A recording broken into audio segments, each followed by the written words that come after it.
Assalamualaikum warahmatullahi wabarakatuh. Perkenalkan, nama saya Helmi Siti Marliani, NIM KHGE 21047, kelas 1B-D3 Analis Kesehatan. Di sini saya akan menjelaskan mengenai sistem digesti. Perlu kalian ketahui, sistem digesti itu apa sih?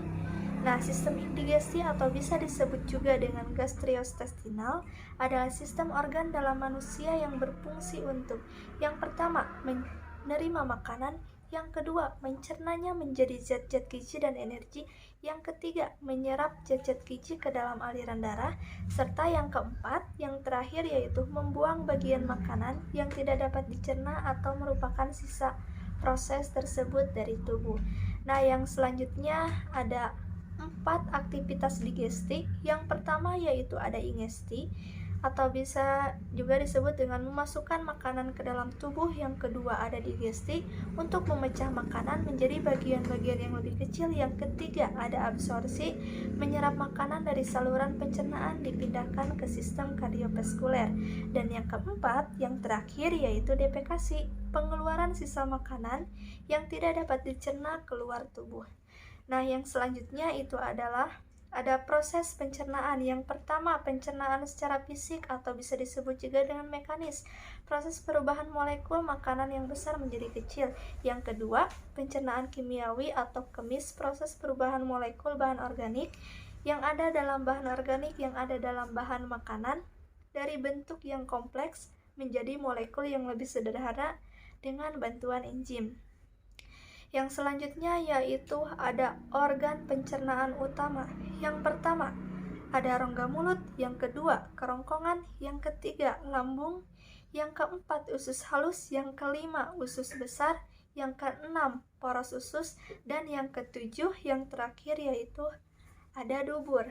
Nah, yang pertama di sini rongga mulut. Nah, di rongga mulut ini terdapat yang pertama yaitu ada gigi untuk mengunyah makanan, yang kedua ada lidah untuk menyerap rasa makanan, yang ketiga yaitu kelenjar ludah untuk menghasilkan air ludah. Nah, di sini ada 3 kelenjar pada ludah. Yang pertama ada parotis di bawah telinga, yang kedua ada sublinguali di bawah lidah, yang ketiga ada submandibular di bawah rahang. Yang kedua, paring. Paring dibagi menjadi 3 bagian. Yang pertama nasoparing, yang kedua oroparing, yang ketiga, yang terakhir lariparing. Nah, di sini yang nomor 3-nya yaitu ada kerongkongan atau bisa disebut juga dengan esofagus, berfungsi memindahkan makanan dalam mulut ke dalam lambung. Yang keempat ada lambung, yaitu atau bisa disebut juga dengan ventriculus, terletak di rongga perut di bagian atas sebelah kiri di bawah diafragma lambung, terdiri dari 3 bagian. Yang pertama ada atas kardiak, yang kedua tengah fundus, yang ketiga yaitu bawah pilorus. Yang kelima yaitu ada usus halus. Nah, di sini juga terdapat usus 12 jari atau disebut juga dengan duodenium, panjangnya sekitar 1 atau 3 meter. Di dalam usus 12 jari terdapat pencernaan makanan dengan bantuan getah pankreas. Getah pankreas dihasilkan oleh kelenjar pankreas. Nah, getah pankreas mengandung yang pertama yaitu mengandung natrium bikarbonat, yang kedua enzim amilase, yang ketiga enzim tripsin, dan yang keempat yang terakhir yaitu enzim lipase.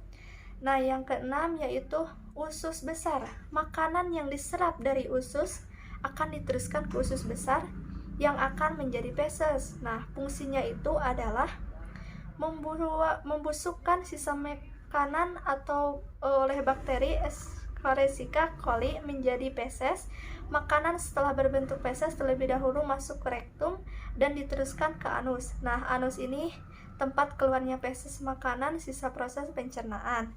Nah, mungkin itu kurang lebih penjelasan dari saya mengenai sistem digesti. Mohon maaf bila saya menjelaskan kurang dipahami oleh rekan-rekan semuanya, dan mohon maaf bila ada kesalahan dalam pengucapan atau penyampaian materi tadi, karena saya dalam proses tahap belajar. Mudah-mudahan apa yang saya jelaskan dapat bermanfaat bagi saya dan umumnya bagi kita semuanya. Sekian dan terima kasih. Wassalamualaikum warahmatullahi wabarakatuh.